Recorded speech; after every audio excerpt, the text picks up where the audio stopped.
جس کی وجہ سے اس کا منہ خون سے لتھڑا۔ مجھے دیکھ کر وہ ہنسنے لگی۔ اف میرے اللہ، یہ تو وہی ہنسی تھی جو میں نے تھوڑی دیر پہلے جنگل میں سنی۔ میں نے خوف سے جھرجھری لے کر نظر نیچے کر لی۔ اچانک مجھے بھیانک قہقہ سنائی دی۔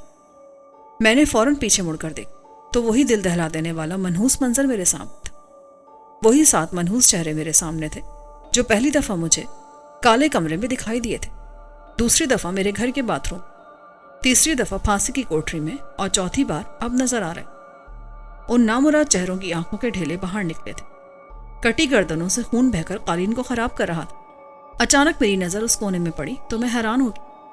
وہ کالے رنگ کے 7 پھول غائب تھے۔ تو کیا ان منحوس کالے رنگ کے پھولوں کا تعلق ان خبیث چہروں سے ہے؟ پھر اچانک خاموشی چھا گئی۔ جھونپڑی میں کھٹکے کی آواز سن کر میں نے فوراً مڑ کر دیکھا تو وہی خوبصورت لڑکی جھونپڑی میں داخل ہوئی، اور وہ خوفناک شکل والی عورت غائب تھی۔ مجھے کھڑے دیکھ کر وہ لڑکی بولی، سرکار آپ بیٹھے نا، کھڑے کیوں ہیں؟ بیٹھ جائیں۔ میں نے نیچے قالین پر دیکھا تو ایک نیا اسرار نظر آیا۔ قالین بالکل صاف، اس پر کوئی خون کا دھبا نہیں تھا۔ میں نے فوراً مڑ کر کونے میں دیکھا تو وہی منحوس 7 پھول کونے میں پڑے۔ میرا دماغ سنسنانے لگا۔ میں قالین پر بیٹھ گیا۔ لڑکی نے میرے سامنے کھانا رکھا۔ مختلف انواع کے کھانے میرے سامنے تھے۔ مجھے شدید بھوک لگی تھی۔ میں نے کچھ نہ سوچا اور کھانے پر ٹوٹ پڑا۔ کھانے کے دوران مجھے کسی چیز کا ہوش نہیں تھا۔ جب میں کھانے سے فارغ ہوا تو لڑکی نے ایک کوزے میں بھرا مشروب مجھے پیش کیا اور بڑی چاہت سے بولی، سرکار اسے پی لیجیے، اس کو پی لینے کے بعد آپ کو دنیا جہاں کی لذت میسر ہو جائے گی۔ اس وقت میرا ذہن معاف تھا۔ میں بغیر کچھ سوچے سمجھے اس مشروب کو لڑکی کے ہاتھ سے لے کر پینے لگا۔ مجھے مشروب پیتے دیکھ کر لڑکی کی مسکراہٹ معنی خیز ہو گئی، جیسے میں نے مشروب پی کر کوئی غلطی کی ہو۔ اور واقعی یہ مجھے بعد میں پتا چلا کہ میں نے مشروب پی کر بہت بڑی غلطی کی تھی، جس کی بنا پر مجھے عذاب سے گزرنا پڑا۔ مشروب پی کر اچانک مجھے ایسا لگا جیسے میرا سر گھوم رہا ہو۔ میں نے گھبرا کر لڑکی کی طرف دیکھا تو میرا لہو شریانوں میں گردش کرنے لگا، میری کنپٹیاں سلگنے لگی۔